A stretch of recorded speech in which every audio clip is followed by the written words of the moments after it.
ಆಗಲಿ ಏನೇ ಮಾಡಿದರೂ ಅದು ಕರ್ತನಾದ ಯೇಸು ಕ್ರಿಸ್ತನ ಹೆಸರಿನಲ್ಲಿ ಮಾಡ್ರಿ.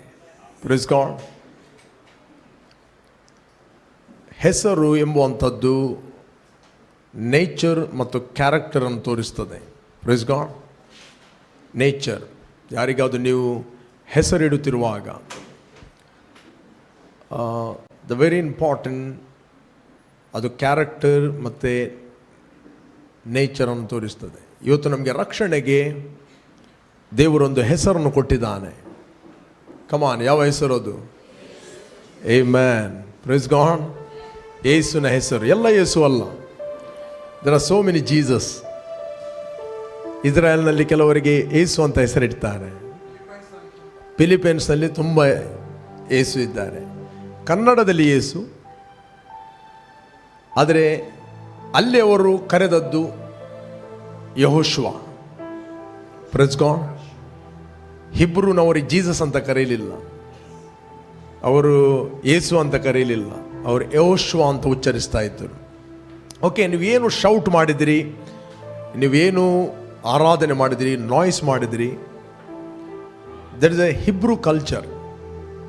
Price God. ಅನೇಕ ಸಂಸ್ಕೃತಿಗಳಿವೆ. ಭಾರತ ಸಂಸ್ಕೃತಿ ಇದೆ, ಯುರೋಪಿಯನ್ ಸಂಸ್ಕೃತಿ ಇದೆ, ಅನೇಕ ಸಂಸ್ಕೃತಿಗಳಿವೆ. ಆದರೆ ನಮಗೆ ಒಂದು ಸಂಸ್ಕೃತಿ ಇದೆ, ಅದು ದೇವರ ಸಂಸ್ಕೃತಿ. ಕಲ್ಚರ್ ಹೇಳ್ರಿ, ಕಲ್ಚರ್. ಅದು ಹಿಬ್ರೂ ಕಲ್ಚರ್. ಹಿಬ್ರೂ ಕಲ್ಚರ್ ಅದು ದೇವರ ಕಲ್ಚರ್ ಆಗಿದೆ. Praise God. ಹಳೆ ಒಡಂಬಡಿಕೆಯಲ್ಲಿ ನೀವು ಫುಲ್ ನೋಡಿದರೆ ಕೀರ್ತನೆಗಳಲ್ಲಿ ಶೌಟ್ ಮಾಡಿರಿ, ಸ್ವರ ಎತ್ತಿ ಕೂಗಿರಿ, ಜಾಯ್ಫುಲ್ ನಾಯ್ಸ್ ಮಾಡ್ರಿ. ಹಲ್ಲೆಲೂಯಾ. ಅನೇಕ ಮಾತುಗಳನ್ನು ನೀವು ಕೇಳ್ತೀರಿ. Praise God. This is biblical. ಇದು ಯಾವುದೊಂದು ಹೊಸ ಡಾಕ್ಟ್ರಿನ್ ಅಲ್ಲ. ಹಲ್ಲೆಲೂಯಾ. ಅದು ದೇವರ ವಾಕ್ಯಾನುಸಾರವಾದುದು ಮತ್ತು ದೇವರು ಅದನ್ನು ಇಷ್ಟಪಡುತ್ತಾನೆ. Praise God. ದೇವರು ಇಷ್ಟಪಡುತ್ತಾನೆ. ಇವತ್ತು ನಮಗೆ ದೇವರೊಂದು ಹೆಸರನ್ನು ಕೊಟ್ಟಿದ್ದಾನೆ. ಆ ಹೆಸರಿನ ಮೂಲಕ ನಾವು ಸ್ತೋತ್ರ ಯಜ್ಞವನ್ನು ಸಮರ್ಪಿಸ್ತೇವೆ. ಇದೆಯಾ? ದ ಬೈಬಲಲ್ಲಿ 13ನೇ ಅಧ್ಯಾಯ, ಯಾರೋ ತೆಗೆದು ಓದಿರಿ. 13 ಹಿಬ್ರೂಸ್.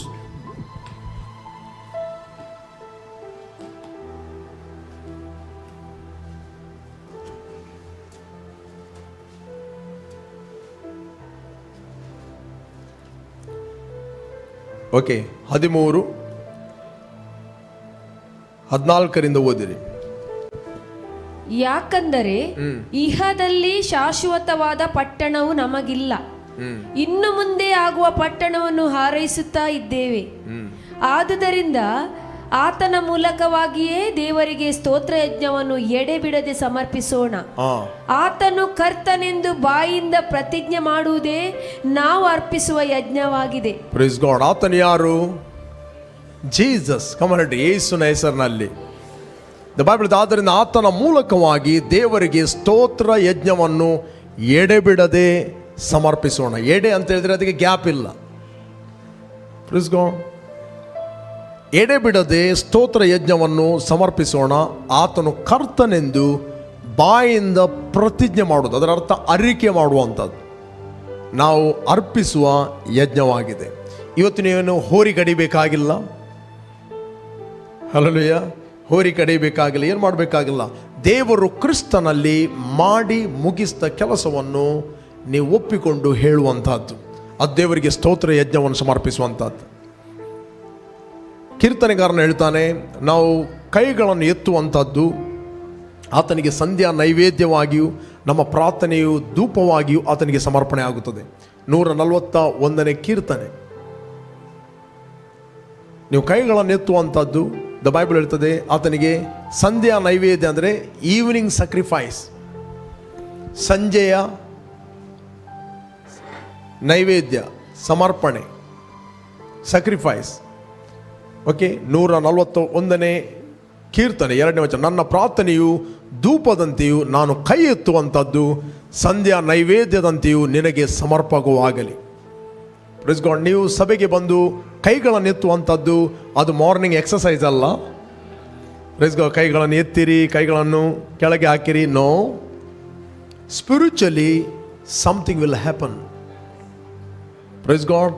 ಆದ್ದರಿಂದ ನೀವು ಕೈಗಳನ್ನು ಎತ್ತುವಾಗ ಅದು ವೇಸ್ಟ್ ಅಲ್ಲ. ನೀವು ದೇವರಿಗೆ ಪ್ರಾರ್ಥನೆ ಮಾಡುವಂಥದ್ದು ಅದು ದೇವರಿಗೆ ಧೂಪವಾಗಿ ಸಮರ್ಪಣೆ ಆಗುತ್ತದೆ. It will produce cloud. ಆ ಕ್ಲೌಡ್ಗಳನ್ನು ಪ್ರೊಡ್ಯೂಸ್ ಮಾಡುತ್ತದೆ. ಕ್ಲೌಡ್ ಪ್ರೊಡ್ಯೂಸ್ ಆಯ್ತು ಅಂತ ಹೇಳಿದರೆ ಮಳೆ ಎನಿ ಟೈಮ್ ಬರ್ಬೋದು, ಎನಿ ಟೈಮ್ ರೈನ್ ಬರ್ಬೋದು. ಹಲ್ಲೆಲೂಯಾ. ಅದನ್ನು ನಾನು ನಿಮ್ಗೆ ಎನ್ಕರೇಜ್ ಮಾಡ್ತೇನೆ, ಪ್ರೈಸ್ ಹಿಮ್. ಓಕೆ, ಹಳೆ ಒಡಂಬಡಿಕೆಯಲ್ಲಿ ನಾವು ನೋಡ್ತೇವೆ, ದ ಓಲ್ಡ್ ಟೆಸ್ಟಮೆಂಟ್, ಇಸ್ರಾಯೇಲ್ ಜನರಿಗೂ ಅಮಲೇಕ್ಯರಿಗೂ ಯುದ್ಧ ನಡೀತದೆ, ರೈಟ್?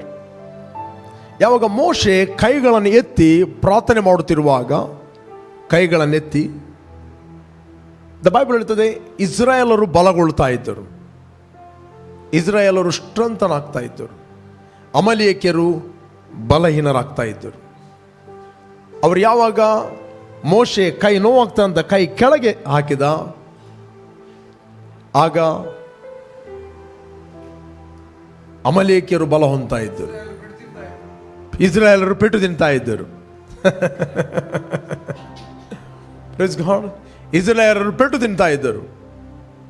ಆಗ ಆರೋನ ಮತ್ತು ಹೊರ್ರ ಬಂದು ಒಂದು ಕಲ್ಲನ್ನು ಇಟ್ಟು ಮೋಶೆಯನ್ನು ಕೂತ್ಕೊಳ್ಳಿಸಿ, ಪ್ರೈಸ್ ಗಾಡ್, ಇಬ್ಬರು ಅವನ ಕೈಯನ್ನು ಎತ್ತಿ ಹಿಡಿತಾರೆ.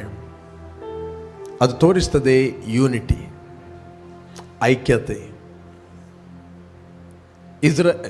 ಅಮಲೇಕ್ಯರು ಸಂಪೂರ್ಣವಾಗಿ ಸೋಲಲ್ಪಡುತ್ತಾರೆ. ಇವತ್ತು ನೀವು ಕೈಗಳನ್ನು ಎತ್ತುತ್ತಿರುವಾಗ something will happen in the realm of the spirit. Please God, ಇದು ಯಾವುದೇ ಎಕ್ಸಸೈಸ್ ಅಲ್ಲ. ನೀವು ಶೌಟ್ ಮಾಡುವಂಥದ್ದು, ಆರಾಧನೆ ಮಾಡುವಂಥದ್ದು, ಜಾಯ್ಫುಲ್ ನಾಯ್ಸ್ ಮಾಡುವಂಥದ್ದು, that is biblical. Praise God, hallelujah. ಬೈಬಲಲ್ಲಿ ನಾವು ನೋಡ್ತೇವೆ, ಇಸ್ರಾಯೇಲ್ ಜನರು ಅವಿಧೇಯರಾಗಿ 70 ವರ್ಷ ಅವರು ಬಾಬೇಲಿಗೆ ಹೋಗ್ತಾರೆ, ರೈಟ್? ಸೊಲೊಮೋನನು ಕಟ್ಟಿದ ಆ ಟೆಂಪಲ್ ಟೋಟಲಿ ಡಿಸ್ಟ್ರಾಯ್ ಆಗುತ್ತದೆ. ಅದರ ಪಾತ್ರೆಗಳನ್ನು ಎಲ್ಲವನ್ನು ನೆಬೂಕದ್ನೆಚ್ಚರನು ಬಾಬೇಲಿಗೆ ಕೊಂಡು ಹೋಗ್ತಾನೆ. 70 years. ಆಗ ಕೆಲವು ಯೌವನಸ್ಥರಿದ್ದರು, 15 ವರ್ಷದವರು, 16 ವರ್ಷದವರು, ಟೀನೇಜರ್ಸ್, ಅವರನ್ನು ಕೂಡ ಸೆರೆ ಹಿಡಿದುಕೊಂಡು ಹೋಗ್ತಾರೆ. ಆಫ್ಟರ್ 70 years ನಾವು ನೋಡ್ತೇವೆ ಅವರಿಗೆ ಕೊರೇಷನಿಂದ ಫೇವರ್ ಸಿಗ್ತದೆ. ಅದಕ್ಕೆ ರೀಸನ್ ಇದೆ, ಯಾಕಂದ್ರೆ ದಾನಿಯೇಲ ಪ್ರೇಯರ್ ಮಾಡಿದ್ದಾನೆ. ಕೊರೇಷನ ಹೃದಯದಲ್ಲಿ ದೇವರು ದಯೆಯನ್ನು ಹುಟ್ಟಿಸ್ತಾನೆ. ಆತನೇ ಭಂಡಾರದಿಂದಲೇ ಎಲ್ಲ ಸಹಾಯ ಬರುತ್ತದೆ ಸೆಕೆಂಡ್ ಟೆಂಪಲ್ ಕಟ್ಟಲಿಕ್ಕೆ. ಅದಕ್ಕೆ ಅಸ್ಥಿವಾರವನ್ನು ಹಾಕುತ್ತಿರುವಾಗ ದ ಬೈಬಲ್ ಹೇಳ್ತದೆ, ಓದಿರಿ ಎಜ್ರಾಯ 3ನೇ ಅಧ್ಯಾಯ 11ನೇ ವಚನದಿಂದ.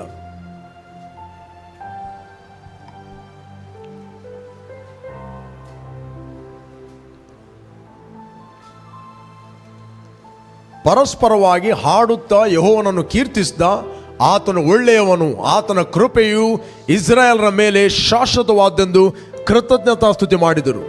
ಯೆಹೋವ ಕೀರ್ತನೆ ಕೇಳಿಸಿದ ಕೂಡಲೇ ಯೆಹೋವನ ಆಲಯದ ಅಸ್ಥಿವಾರವು ಹಾಕಲ್ಪಟ್ಟಿರುತ್ತದೆಂದು ಜನರೆಲ್ಲರೂ ಉತ್ಸವ ಧ್ವನಿಯಿಂದ ಆರ್ಭಟಿಸಿದರು. ಕಮನ್ ಹೇಳ್ರಿ, ಉತ್ಸವ ಧ್ವನಿಯಿಂದ ಆರ್ಭಟಿಸಿದರು.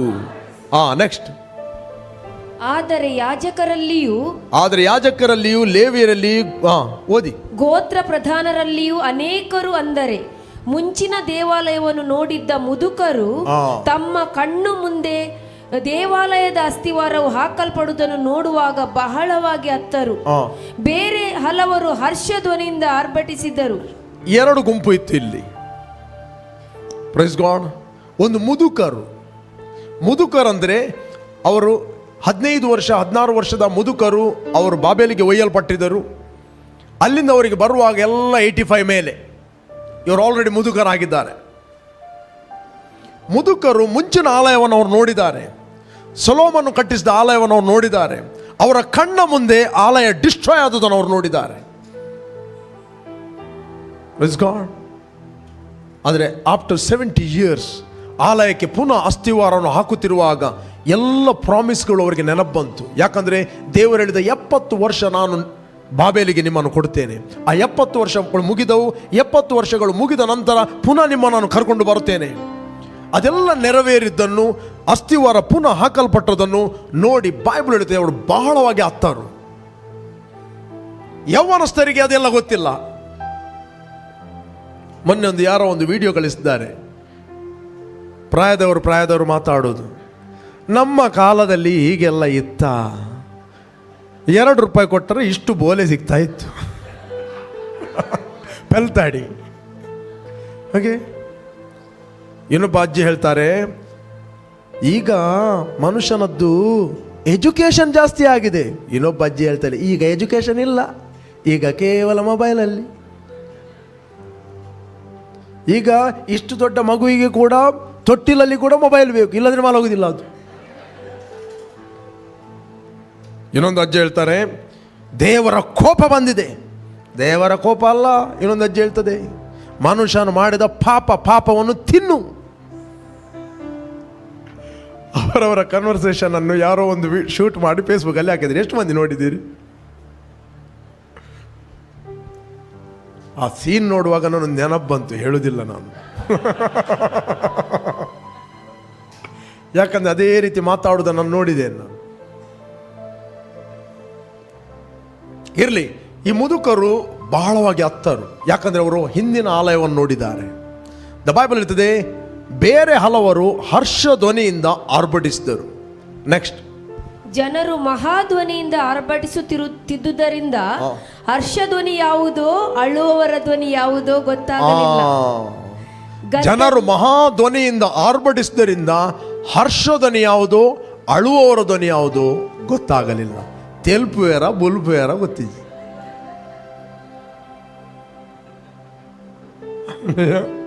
ಓಕೆ, ಗದ್ದಲವು ಬಹು ದೂರದವರೆಗೆ ಕೇಳಿಸಿತು. ರೈಟ್, ಗದ್ದಲವು ಬಹು ದೂರದವರೆಗೆ ಕೇಳಿತು. ದೂರದವರೆಗೆ ಗೊತ್ತಾಗಲಿಲ್ಲ ಏನಾಗ್ತಾ ಇದೆ, ಒಂದು ಶಬ್ದ ಕೇಳ್ತಾ ಇದೆ. ಬಟ್ ಅನೇಕ ನಾವು ಹಿಬ್ರೂ ಕಲ್ಚರಲ್ಲಿ ನೋಡ್ತೇವೆ, there is a God's culture. ಅದಕ್ಕೋಸ್ಕರ ಇದೇನು ಹೊಸತಲ್ಲ, ಅದು ಬಿಬ್ಲಿಕಲ್. ಇರಲಿ, ನೀವೇನು ಮಾಡ್ತಾ ಇದ್ದೀರಿ ಯೇಸು ಕ್ರಿಸ್ತನ ಹೆಸರಿನಲ್ಲಿ ಮಾಡಿರಿ. ಇವತ್ತು ನೀವು ಏನೇ ಮಾಡೋದಂದರೆ ಈವ್ನಿಂಗ್ ಸಕ್ರಿಫೈಸ್, ಸ್ತೋತ್ರ ಯಜ್ಞ ಏನು ಮಾಡಿದರೆ ಆತನ ಮೂಲಕವಾಗಿ ಯೇಸುವನ್ನೇ ಕರ್ತನೆಂದು, ಆತನು ಕರ್ತನೆಂದು ಬಾಯಿಂದ ಹೇಳುವಂಥದ್ದೇ ದೇವರಿಗೆ ಸಮರ್ಪಕವಾದ ಯಜ್ಞವಾಗಿದೆ. ಆದ್ದರಿಂದ ನಿಮ್ಮ ಬಾಯಲ್ಲಿ ಮಾತಾಡ್ರಿ. ನೀವು ಆರಾಧನೆ ಬರುತ್ತಿರುವಾಗ ಸುಮ್ಮನೆ ನಿಂತ್ಕೊಳ್ಬೇಡ್ರಿ. Open your mouth.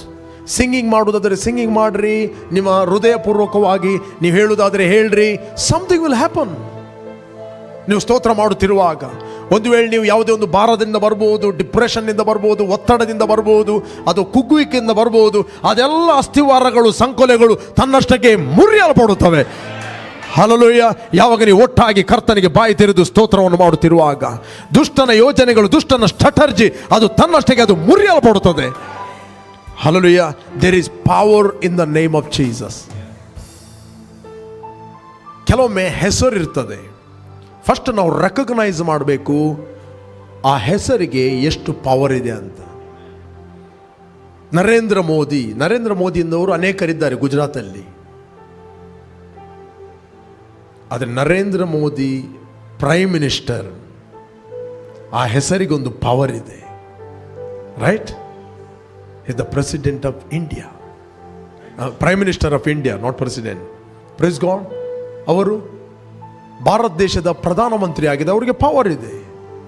ಹಾಗೆ ನರೇಂದ್ರ ಮೋದಿ ಎಂಬುವರು ಅನೇಕರಿದ್ದಾರೆ, ಎಲ್ಲರಿಗೆ ಪವರ್ ಇಲ್ಲ. ಅದು ಸ್ಪೆಸಿಫಿಕ್. ಆ ಹೆಸರಿಗೆ, ಆ ಹೆಸರಿನ ಒಟ್ಟಿಗೆ ಒಂದು ಜೋಡಣೆ ಇದೆ, ಪ್ರಧಾನಮಂತ್ರಿ. ಅದೇ ರೀತಿ ಯೇಸುವಿಗೆ ಒಂದು ಜೋಡಣೆ ಇದೆ, ನಜರೇತಿನ ಯೇಸು. ಎಲ್ಲ ಯೇಸು ಅಲ್ಲ. Praise god. ಹೇಳ್ರಿ, ನಜರೇತಿನ ಯೇಸು. ಜನರು ರೆಕಗ್ನೈಸ್ ಮಾಡಿದ್ರ ನಜರೇತಿನ ಯೇಸು ಅಂತ?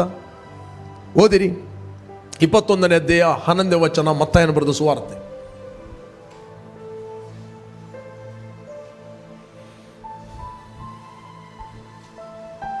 ಮತ್ತಾಯ 21:11. ಅದಕ್ಕೆ ಆ ಜನರು, ಗುಂಪಿನವರು, ಈತನು ಆ ಪ್ರವಾದಿ, ಗಲಿಲಾಯದ ನಜರೇತಿನ ಯೇಸು ಅಂದರು. ಕೇಳ್ತಾ ಇದ್ದೀರಾ? ಹಲೋ, ಯಾರು ಯೇಸು? ನಜರೇತಿನ ಯೇಸು. ಗುಂಪು ರೆಕಗ್ನೈಸ್ ಮಾಡಿತ್ತು, ಬರೆಯಲ್ಪಟ್ಟಿದೆ. ಗಲೀಲಾಯ ಎಂಬುವಂಥದ್ದು ಒಂದು ಟೌನ್, ಒಂದು ಅದು ಗಲೀಲಾಯದಲ್ಲಿರುವಂಥ ನಜರೇತ್. ಹೇಗೆ ಮೂಡುಬೆಳ್ಳೆ ಉಡುಪಿಯಲ್ಲಿದೆ, ಹಾಗೆ ಗಲೀಲಾಯದಲ್ಲಿ ನಜರೇತ್ ಇತ್ತು. ಆ ನಜರೇತಿನಲ್ಲಿ ಯೇಸು ಬೆಳೆದನು. Price God. ಯೇಸು ಬೆಳೆದನು. ನಾವು ನೋಡ್ತೇವೆ ಇನ್ನೊಂದು ಸ್ಕ್ರಿಪ್ಚರ್ ಓದಿ, ಮಾರ್ಕ್ ಚಾಪ್ಟರ್ 1:9. Mark chapter 1:9. ಆ ದಿನಗಳಲ್ಲಿ ಯೇಸು ಗಲಿಲೆಯ ಸೀಮೆಗೆ ಸೇರಿದ ನಜರೇತ್ ಎಂಬ ಊರಿನಿಂದ ಬಂದು ಯೋರ್ದಾನ್ ಹೊಳೆಯಲ್ಲಿ ಯೋಹಾನನಿಂದ ಸ್ನಾನ ಮಾಡಿಸಿಕೊಂಡನು. ಯೋಹಾನನಿಂದ ಸ್ನಾನ ಮಾಡಿಸಿಕೊಳ್ಳಿಕ್ಕೆ ಹೋಗುತ್ತಿರುವಾಗ ಆತನು ರೆಕಗ್ನೈಸ್ ಆದದ್ದು. ಆ ದಿನಗಳಲ್ಲಿ ಯೇಸು ಗಲಿಲಾಯ ಸೀಮೆಗೆ ಸೇರಿದ ನಜರೇತ್ ಎಂಬ ಊರಿನಿಂದ ಬಂದು ಯೋರ್ದಾನ್ ಹೊಳೆಯಲ್ಲಿ ಯೋಹಾನನಿಂದ ಸ್ನಾನ ಮಾಡಿಸಿಕೊಂಡ. Praise God. ಆತನಿಗೆ ಯೋಹಾನನಿಂದ ಸ್ನಾನ ಮಾಡಿಸಲಿಕ್ಕೆ ಯಾವ ಕಷ್ಟ ಆಗಲಿಲ್ಲ. Price God. ಯೇಸು ಸ್ವಾಮಿ 100% ಆತನು ಮನುಷ್ಯನಾಗಿ ಲೋಕಕ್ಕೆ ಬಂದ. 100% he was a man. ಆತನ ದೈವಿಕತೆಯನ್ನು ಎಲ್ಲವನ್ನು ಆತನು ಬಿಟ್ಟ. ಯಾಜಕತ್ವವು ಅದು ಲೇವಿ ಕುಲಕ್ಕೆ ಕೊಡಲ್ಪಟ್ಟಿತ್ತು. Listen to me very carefully. ಯಾಜಕತ್ವವು ಲೇವಿ ಕುಲಕ್ಕೆ ಕೊಡಲ್ಪಟ್ಟಿತ್ತು. ಯಾವಾಗ ಯೇಸು ಸ್ವಾಮಿ ಹೋಗಿ ಸ್ಥಾನಿಕನಾದ ಯೋಹಾನನಲ್ಲಿ ದೀಕ್ಷಾಸ್ಥಾನ ತೆಗೆದುಕೊಳ್ತಾನೆ, ದೀಕ್ಷಾಸ್ಥಾನ ಕೊಡುತ್ತಿರುವಾಗ ಯಾಜಕತ್ವವು ಲಾಸ್ಟ್. ಅಲ್ಲಿಂದ ಯೇಸುವಿಗೆ ವರ್ಗಾವಣೆ ಆಯಿತು, ಯೂದ ಕುಲಕ್ಕೆ. Praise God. ಅದಕ್ಕೋಸ್ಕರ ಬೈಬಲ್ ಹೇಳ್ತದೆ, ಯೇಸು ಕ್ರಿಸ್ತನು ಹೋತ ಹೋರಿಗಳ ರಕ್ತವನ್ನು ತೆಗೆದುಕೊಂಡು ಹೋಗಲಿಲ್ಲ, ಆತನು ಹೈ ಪ್ರೀಸ್ಟ್ ಆದ. Praise God. ತನ್ನ ಸ್ವಂತ ರಕ್ತವನ್ನು ತೆಗೆದುಕೊಂಡು ನಮಗೋಸ್ಕರ ನಿತ್ಯ ವಿಮೋಚನೆಯನ್ನು ಸಂಪಾದಿಸೋದಕ್ಕೋಸ್ಕರ ದೇವರ ಸನ್ನಿಧಿಯಲ್ಲಿ ಒಮ್ಮೆಲೆ ಪ್ರವೇಶಿಸಿದ. ಯಾಕಂದ್ರೆ ಯಾಜಕತ್ವವು ಯಾವಾಗ ಆತನು ಬ್ಯಾಪ್ಟಿಸಮ್ ತೆಗೆದುಕೊಂಡ, ಯಾಜಕತ್ವವು ಯೇಸುವಿನ ಮೇಲೆ ಹೋಯಿತು. ಹಲ್ಲೆಲೂಯಾ. There is impartation. ವರ್ಗಾವಣೆ ಇದೆ. ಕಮನ್ ಹೇಳ್ರಿ, ವರ್ಗಾವಣೆ.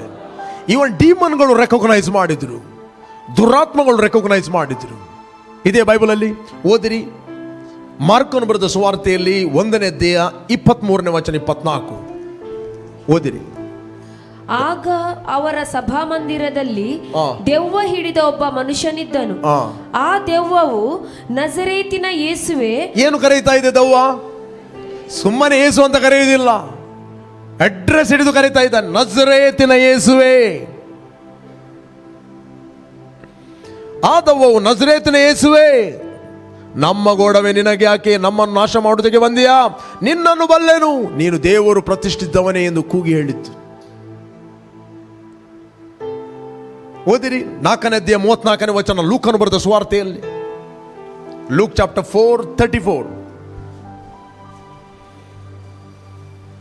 ಆ ದೆವ್ವವು, ಹಾ ನಜರೇತಿನ ಯೇಸುವೆ, ನಮ್ಮ ಗೊಡವೆ ನಿನಗೇಕೆ, ನಮ್ಮನ್ನು ನಾಶ ಮಾಡುವುದಕ್ಕೆ ಬಂದೆಯಾ? ನಿನ್ನನ್ನು ಬಲ್ಲೆನು, ನೀನು ದೇವರು ಪ್ರತಿಷ್ಠಿಸಿದವನೇ ಎಂದು ಅಬ್ಬರಿಸಿ ಹೇಳಿತು. Praise God. ಲೂಕನು ಕೂಡ ಅದೇ ಹೇಳ್ತಾನೆ. 4ನೇ ಅಧ್ಯಾಯ 16ನೇ ವಚನದಲ್ಲಿ ಯೇಸು ಕ್ರಿಸ್ತ ನಜರೇತಿನಲ್ಲಿ ಬೆಳೆದನು ಅಂತ ಬೈಬಲ್ ಹೇಳ್ತದೆ. ಹಲ್ಲೆಲೂಯಾ. ಓದಿ ಲೂಕ್ 4:16. ಹೀಗಿರಲಾಗಿ ಆತನು ತಾನು ಬೆಳೆದ ನಜರೇತಿಗೆ ಬಂದು ತನ್ನ ವಾಡಿಕೆಯ ಪ್ರಕಾರ, ಹೀಗಿರಲಾಗಿ ಆತನು ತಾನು ಬೆಳೆದ ನಜರೇತಿಗೆ ಬಂದು ತನ್ನ ವಾಡಿಕೆಯ ಪ್ರಕಾರ ಸಬ್ಬತ್ ದಿನದಲ್ಲಿ ಸಭಾಮಂದಿರಕ್ಕೆ ಹೋಗಿ ಓದುವುದಕ್ಕೆ ಎದ್ದು ನಿಂತನು. ಹೇಳ್ರಿ, ನಜರೇತಿನ ಯೇಸು. ಕಮಾನ್ ಹೇಳ್ರಿ, ನಜರೇತಿನ ಯೇಸು. ಹಲ್ಲೆಲೂಯಾ. ಓದಿರಿ 19ನೇ ಅಧ್ಯಾಯ 17ನೇ ವಚನ. ಪಿಲಾತನೇನು ಹೇಳ್ತಾನೆ?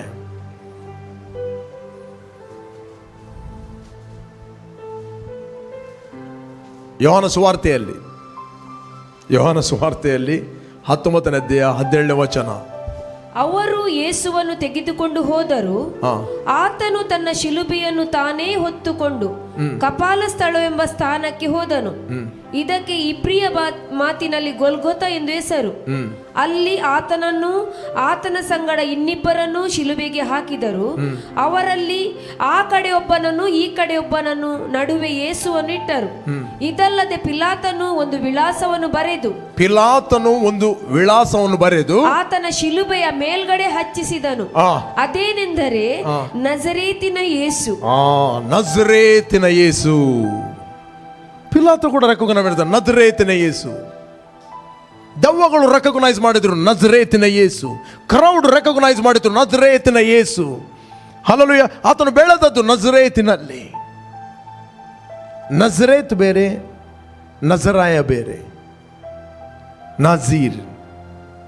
ನಾಜೀರ್ ಅಂತ ಹೇಳಿದರೆ ಪ್ರತಿಷ್ಠೆ. ವಾವ್.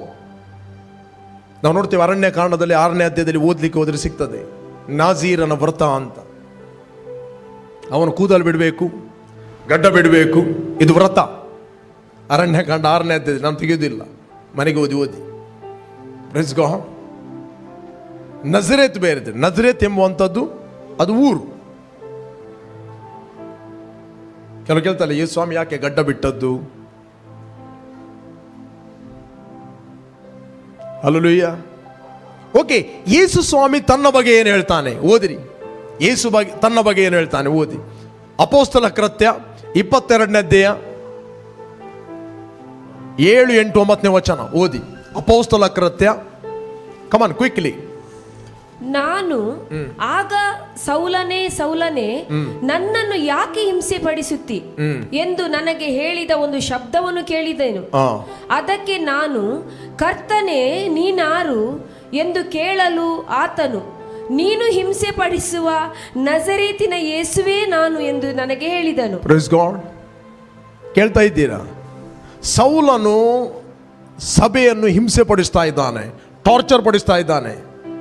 ಅಧಿಕಾರದ ಪತ್ರವನ್ನು ಇಟ್ಕೊಂಡು ಯಾರು ಯೇಸುವನ್ನು ನಂಬಿದಾರೋ ಅವರನ್ನೆಲ್ಲರೂ ಹೊರಗೆ ಹಾಕ್ತೇನೆ ಅಂತ ಪ್ರತಿಜ್ಞೆ ಮಾಡಿ ಹೋಗುವಾಗ ಯೇಸು ಕ್ರಿಸ್ತನು ಆತನಿಗೆ ಎನ್ಕೌಂಟರ್ ಮಾಡುತ್ತಾನೆ. ಎನ್ಕೌಂಟರ್ ಮಾಡಿದಾಗ ಇಮ್ಮಿಡಿಯೇಟ್ಲಿ ಸೌಲನೇ ಯಾಕೆ ನಿನ್ನನ್ನು ಹಿಂಸೆ ಪಡಿಸ್ತಾ ಇದ್ದಿ? ರೈಟ್. ಫಸ್ಟ್ ವರ್ಡ್ ನಾವು ನೋಡ್ತೀವಿ 7ನೇ ಅಧ್ಯಾಯದಲ್ಲಿ, ಸೌಲನೇ ಯಾಕೆ ನಿನ್ನನ್ನು ಹಿಂಸೆ ಪಡಿಸ್ತಾ ಇದ್ದಿ. ಇಲ್ಲಿ ಯೇಸು ಕೇಳಲಿಲ್ಲ ಯಾಕೆ ನೀನು ಕ್ರೈಸ್ತರನ್ನು ಹಿಂಸೆ ಪಡಿಸ್ತಾ ಇದ್ದಿ ಅಂತ. ಪ್ರತಿಯೊಬ್ಬ ಬಾರ್ನಗೆನಾದ ವಿಶ್ವಾಸಿ ಆತನು ಕ್ರಿಸ್ತನ ದೇಹವಾಗಿದ್ದಾನೆ. ಯೇಸು ಸ್ವಾಮಿ ಶಿರಸ್ಸಾಗಿದ್ದಾನೆ, ಸಭೆ ಆತನ ದೇಹವಾಗಿದೆ. ನಾವು ಪರಸ್ಪರ ಒಬ್ಬರಿಗೊಬ್ಬರು ಅಂಗಗಳಾಗಿದ್ದೇವೆ. ಒಬ್ಬನಿಗೆ ಹಿಂಸೆ ಪಡಿಸುವುದಂದ್ರೆ ನಾವು ಯೇಸುವಿಗೆ ಹಿಂಸೆ ಪಡಿಸುವುದು. ಒಬ್ಬರಿಗೆ ಟಾರ್ಚರ್ ಮಾಡುವುದಂದ್ರೆ ಅದು ಯೇಸುವಿಗೆ ಟಾರ್ಚರ್ ಮಾಡುವುದು. ಒಬ್ಬನಿಗೆ ಕೆಟ್ಟದಾಗಿ ಮಾತಾಡುವುದಂದ್ರೆ ಅದು ಯೇಸುವಿಗೆ ಮಾತಾಡುವಂಥದ್ದು. ಅದಕ್ಕೆ ಯೇಸು ಸ್ವಾಮಿ ಹೇಳ್ತಾ ಇದ್ದಾನೆ, ಸೌಲನೇ ಯಾಕೆ ನಿನ್ನನ್ನು ಹಿಂಸಿಸ್ತಾ ಇದ್ದಿ? ಇಮಿಡಿಯೇಟ್ಲಿ ಕೇಳ್ತಾನೆ, ನನ್ನನ್ನು ಯಾಕೆ ಹಿಂಸೆ ಪಡಿಸ್ತಿ ಎಂದು ನನಗೆ ಹೇಳಿದ ಒಂದು ಶಬ್ದವನ್ನು ಕೇಳಿದೆನು. ಇಮಿಡಿಯೇಟ್ಲಿ ಅವನ ಬಾಯಲ್ಲಿ ಒಂದು ವರ್ಡ್ ಬಂತು ನೋಡಿ, ಕರ್ತನೇ ನೀನು ಯಾರು? ಯೇಸುವನ್ನು ಕರ್ತನೆಂದು ಹೇಳಬೇಕಾದ್ರೆ ಪವಿತ್ರಾತ್ಮನ ಪ್ರೇರೇಪಣೆ ಇಲ್ಲದೆ ಯಾರು ಯೇಸುವನ್ನು ಕರ್ತನೆಂದು ಹೇಳಲಿಕ್ಕೆ ಆಗುವುದಿಲ್ಲ. ಅವನು ಯಾರು ಹೇಳಿಲ್ಲ ಅಲ್ಲಿ ಕರ್ತ ಅಂತ ಹೇಳು ಅಂತ. ಇಮ್ಮಿಡಿಯೇಟ್ಲಿ ಅವನ ಒಳಗಿಂದ ವರ್ಡ್ ಬಂತು, ಕರ್ತನೇ ನೀನು ಯಾರು? ದೇವರು ಯೇಸು ಕ್ರಿಸ್ತನನ್ನು ಸತ್ತವರ ಒಳಗಿಂದ ಎಬ್ಬಿಸಿದನೆಂದು ನಿನ್ನ ಹೃದಯದಿಂದ ನಂಬಿದರೆ ನಿನಗೆ ನೀತಿ, ಬಾಯಿಂದ ಆತನು ಕರ್ತನೆಂದು ಅರಿಕೆ ಮಾಡಿದರೆ ನಿನಗೆ ರಕ್ಷಣೆ. 12 ಚಾಪ್ಟರ್ 3 ವರ್ಸಲ್ಲಿ 1 ಕೊರಿಂಥಿಯರಲ್ಲಿ ಹೇಳ್ತದೆ, ಪವಿತ್ರಾತ್ಮನ ಸಹಾಯ ಇಲ್ಲದೆ ಯಾರು ಕೂಡ ಯೇಸುವನ್ನು ಕರ್ತನೆಂದು ಹೇಳಲಿಕ್ಕೆ ಆಗುವುದಿಲ್ಲ. ಇದೇ ಬೈಬಲಲ್ಲಿ ಓದಿ. ಹೀಗಿರುವುದರಿಂದ ನಾನು ನಿಮಗೆ ತಿಳಿಸುವುದನ್ನು ಕೇಳಿರಿ. ದೇವರಾತ್ಮನ ಪ್ರೇರಣೆಯಿಂದ ಮಾತಾಡುವ ಯಾವ ಮನುಷ್ಯನಾದರೂ ಯೇಸುವನ್ನು ಶಾಪಗ್ರಸ್ತನೆಂದು ಹೇಳುವುದಿಲ್ಲ, ಮತ್ತು ಪವಿತ್ರಾತ್ಮನ ಪ್ರೇರಣೆಯಿಂದಲೇ ಹೊರತು ಯಾವ ಮನುಷ್ಯನಾದರೂ ಯೇಸುವನ್ನು ಕರ್ತನೆಂದು ಹೇಳಲಾರನು. ಓಕೆ, ಓದಿ 22:8 ಆಕ್ಟ್ ಆಫ್ ಅಪೋಸ್ಟಲ್. ಆಗ ಸೌಲನೇ ಸೌಲನೇ, ನನ್ನನ್ನು ಯಾಕೆ ಹಿಂಸೆ ಪಡಿಸುತ್ತೀ ಎಂದು ನನಗೆ ಹೇಳಿದ ಒಂದು ಶಬ್ದವನ್ನು ಕೇಳಿದೆನು. ಅದಕ್ಕೆ ನಾನು, ಕರ್ತನೇ ನೀನಾರು ಎಂದು ಕೇಳಲು ಆತನು, ನೀನು ಹಿಂಸೆ ಪಡಿಸುವ ನಜರೇತಿನ ಯೇಸುವೇ ನಾನು ಎಂದು ನನಗೆ ಹೇಳಿದನು. ನೀನು ಹಿಂಸೆ ಪಡಿಸುವ ನಜರೇತಿನ ಯೇಸುವೇ ನಾನು. ಕಮಾನ್ ಹೇಳ್ರಿ, ನಜರೇತಿನ ಯೇಸು. ದೆವ್ವಗಳು ಆ ಹೆಸರನ್ನು ರೆಕಗ್ನೈಸ್ ಮಾಡುತ್ತವೆ. ನಜರೇತಿನ ಯೇಸು. ಕಮಾನ್ ಹೇಳ್ರಿ, ನಜರೇತಿನ ಯೇಸು. ಎಲ್ಲ ಯೇಸು ಅಲ್ಲ. ಕಮಾನ್ ಹೇಳ್ರಿ, ಎಲ್ಲ ಯೇಸು ಅಲ್ಲ. ಹೆಸರಿನ ಹಿಂದೆ ಒಂದು ಪವರ್ ಇದೆ, ಒಂದು ಅಥಾರಿಟಿ ಇದೆ, ಎಬಿಲಿಟಿ ಇದೆ. ಆಕಾಶದ ಕೆಳಗೆ ಭೂಮಿಯ ಮೇಲೆ ರಕ್ಷಣೆಗೆ ಬೇರೆ ಯಾವ ಹೆಸರು ಇಲ್ಲ. ಒಂದೇ ಒಂದು ಹೆಸರು ಕೊಡಲ್ಪಟ್ಟಿದೆ. That is the name of Jesus. Hallelujah. ಅಪೋಸ್ತಲರು ಆ ಹೆಸರನ್ನು ಉಚ್ಚಾರ ಮಾಡಿದರ? ಅಫ್ಕೋರ್ಸ್ ಮಾಡಿದರು. ಹಲ್ಲೆಲೂಯಾ. ನಾವು ನೋಡ್ತೇವೆ ಅಪೋಸ್ತಲ ಕೃತ್ಯ 3ನೇ ಅಧ್ಯಾಯದಲ್ಲಿ. ಅಪೋಸ್ತಲ ಕೃತ್ಯ 3ನೇ ಅಧ್ಯಾಯದಲ್ಲಿ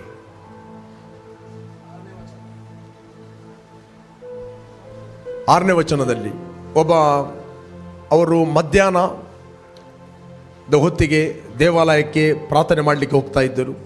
3 ಗಂಟೆಯ ಹೊತ್ತಿಗೆ ಅಂತ ಹೇಳ್ತಾರೆ. That is the evening sacrifice. Praise God. 3 ಗಂಟೆಯ ನಂತರ ಈವ್ನಿಂಗ್ ಸಕ್ರಿಫೈಸ್, ಸಂಧ್ಯಾ ನೈವೇದ್ಯ. ಯಾಕಂದರೆ ಆ ದೇವಾಲಯಕ್ಕೆ ಜನರು ಹೋಗಿ ಸಕ್ರಿಫೈಸ್ ಮಾಡ್ತಾ ಇದ್ರು. ಓಕೆ, ನಾವು ನೋಡ್ತೇವೆ ಅಲ್ಲಿ ಒಬ್ಬ ಹುಟ್ಟು ಕುಂಟನಿದ್ದಾನೆ. ಅವನು ನೋಡಿದ್ರು. ಈ ಹುಟ್ಟು ಕುಂಟನನ್ನು ದ ಬೈಬಲ್ ಹೇಳ್ತದೆ ದಿನಾಲು ದೇವಾಲಯದ ಬಳಿ ಇಡ್ತಾ ಇದ್ದರು ಅಂತ ಬೈಬಲ್ ಹೇಳ್ತದೆ. ರೈಟ್? ಇದೆ ಯಾವ ಒಂದಾನೊಂದು ದಿವಸ ಪೇತ್ರ ಯೋಹನರು ಮಧ್ಯಾಹ್ನದ ಮೇಲೆ 3 ಗಂಟೆಗೆ ನಡೆಯುವ ತಕ್ಕ ಪ್ರಾರ್ಥನೆಗೆ ದೇವಾಲಯಕ್ಕೆ ಹೋಗುತ್ತಿರಲು ಹುಟ್ಟು ಕುಂಟನಾಗಿದ್ದ ಒಬ್ಬ ಮನುಷ್ಯನು ಯಾರೋ ಹೊತ್ತುಕೊಂಡು ಬಂದರು. ನೆಕ್ಸ್ಟ್, ದೇವಾಲಯದೊಳಗೆ ಹೋಗುವುದರಿಂದ ಭಿಕ್ಷೆ ಬೇಡುವುದಕ್ಕಾಗಿ ಅವನನ್ನು ದೇವಾಲಯದ ಸುಂದರ ದ್ವಾರ ಎಂಬ ಬಾಗಿಲಲ್ಲಿ ದಿನಾಲು ದಿನಾಲು ಕೂಡಿಸ್ತಾ ಇದ್ದರು. ನೆಕ್ಸ್ಟ್, ಅವನು ದೇವಾಲಯದೊಳಗೆ ಹೋಗುತ್ತಿರುವ ಪೇತ್ರ ಯೋಹನರನ್ನು ಕಂಡು ಭಿಕ್ಷೆ ಕೊಡಬೇಕು ಎಂದು ಕೇಳಲು ಪೇತ್ರ ಯೋಹನರಿಬ್ಬರು ಅವನು ದೃಷ್ಟಿಸಿ ನೋಡಿದರು. ಪೇತ್ರ ಇಮ್ಮಿಡಿಯೇಟ್ಲಿ ದೃಷ್ಟಿಸಿ ನೋಡಿದ. ಯಾಕಂದರೆ ಪೇತ್ರನಿಗೆ ಅವರ ಪರಿಚಯ ಇದೆ. ಅವನು 40 ವರ್ಷದವನು. ಯಾಕಂದರೆ ದಿನಾಲು ಅಲ್ಲಿ ಕೂಡಿಸ್ತಾ ಇದ್ದರು. ಪೇತ್ರನು ಯೇಸು ಸ್ವಾಮಿ ಒಟ್ಟಿಗೆ ಆ ದೇವಾಲಯಕ್ಕೆ ಬಂದಿದ್ದಾನೆ. ಒಮ್ಮೆ ಕುಂಟೆ ಲಕ್ಕು ಜಾತ ಅಂತ ನೋಡಿದ್ದಾನೆ. ಯಾಕಂದ್ರೆ ನಮಗೆ 2 ಕಡೆಯಲ್ಲಿ ತೋರಿಸ್ತದೆ ಯೇಸು ಸ್ವಾಮಿ ದೇವಾಲಯಕ್ಕೆ ಪ್ರವೇಶ ಮಾಡಿದ್ದು. ಒಮ್ಮೆ ಯೇಸು ಸ್ವಾಮಿ ದೇವಾಲಯಕ್ಕೆ ಪ್ರವೇಶಿಸಿ ಚಾಬುಕಿ ಹಿಡಿದು ಸಟ ಸಟ ಸಟ ಎಳೆದದ್ದು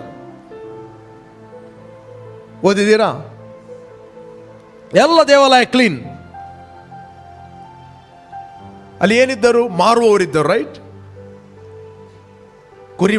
ಕುರಿ ಮಾರುವವರು, ಪಾರಿವಾಳ ಮಾರುವವರು, ರೊಕ್ಕಗಳನ್ನು, ಅವರೆಲ್ಲ ಮನೆ ಎಕ್ಸ್ಚೇಂಜ್, ಎಲ್ಲ ಬಿಸ್ನೆಸ್ ಅಲ್ಲಿ ನಡೀತಾ ಇತ್ತು. ಎಲ್ಲಿ? ಆಲಯದಲ್ಲಿ ಎಲ್ಲ ಬಿಸ್ನೆಸ್ ಸ್ಟಾರ್ಟ್. ಪಶು ಬಿಸ್ನೆಸ್, ಕುರಿ ಬಿಸ್ನೆಸ್, ಎಲ್ಲ ಬಿಸ್ನೆಸ್.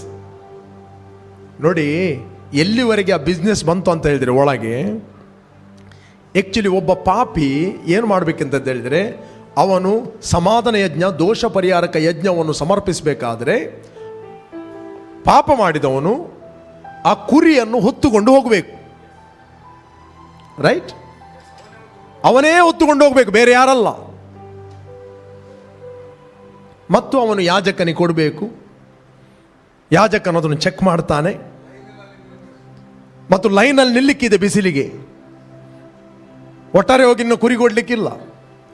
ಕಾಲಕ್ರಮೇಣ ಏನಾಯ್ತಂದರೆ ಕೆಲವರ ಹತ್ರ ಹಣ ಆಯಿತು, ಸ್ವಲ್ಪ ಅಡ್ಜಸ್ಟ್ಮೆಂಟ್ ಮಾಡಿದರು. ಕುರಿ ಹೊತ್ತುಕೊಂಡು ಹೋಗಲಿಕ್ಕೆ ಒಬ್ಬ ಮನುಷ್ಯನನ್ನು ನೇಮಿಸಿದರು. ಕಾಲಕ್ರಮೇಣ ಹೋದಾಗ ಅಲ್ಲಿಯೇ ಕುರಿ ತೆಗೆದುಕೊಂಡ್ರು.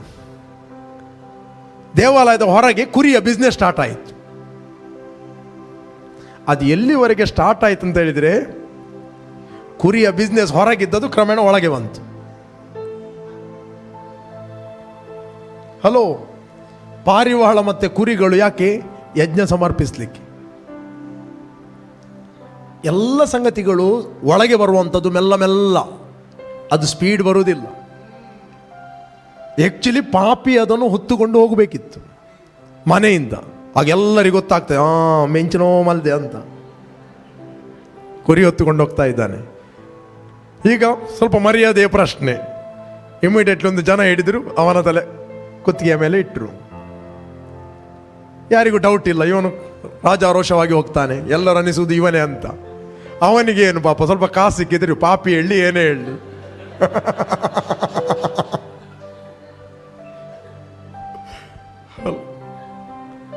ನೆಕ್ಸ್ಟ್ ಸ್ವಲ್ಪ ಅಡ್ಜಸ್ಟ್ಮೆಂಟ್ ಆಯ್ತು. ಏನು, ಅಲ್ಲಿ ಒಂದು ಕುರಿ ಮಾರುವಂಥ ಬಿಸ್ನೆಸ್ ಸ್ಟಾರ್ಟ್ ಆಯಿತು. ದೇವರದ ಒಳಗೆಲ್ಲ ಹತ್ತಿರ. ನೆಕ್ಸ್ಟ್ ಒಳಗೆ ಬಂತು, ಯೇಸು ಸ್ವಾಮಿ ಅದನ್ನು ಕ್ಲೀನ್ ಮಾಡಿದ.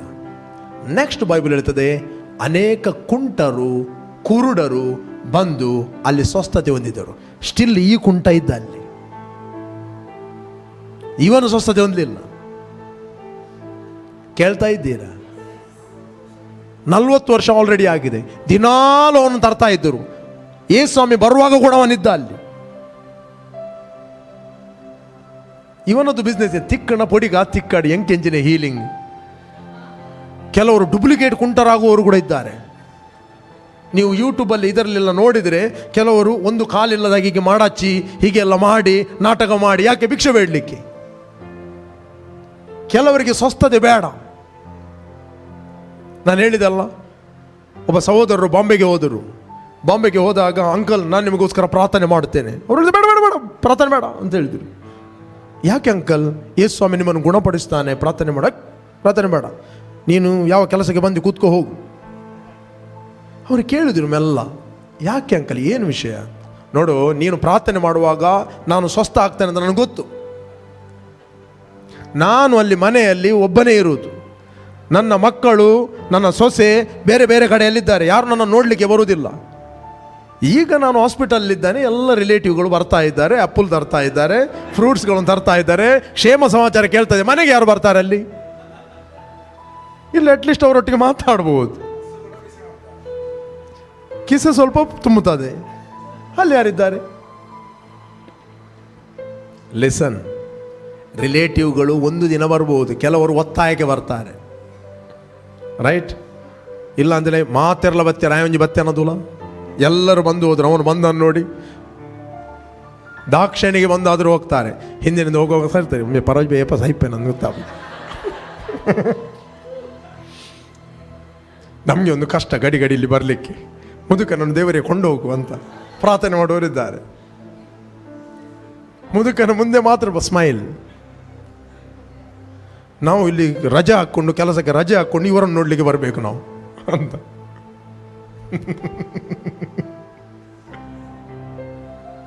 ಆದರೆ ಈ ಕುಂಟನನ್ನು ನೋಡಿದ್ದಾರೆ. ಪೇತ್ರನಿಗೆ ಎಡ್ಲೆ ಪರಿಚಯ ಉಂಟು. ಇಮಿಡಿಯೇಟ್ಲಿ ಪೇತ್ರ ನೋಡಿದೆ, ನಮ್ಮನ್ನು ನೋಡು ಅಂತ ಹೇಳಿದ. ಬೆಳ್ಳಿ ಬಂಗಾರ ಅಂತೂ ನನ್ನಲ್ಲಿ ಇಲ್ಲ.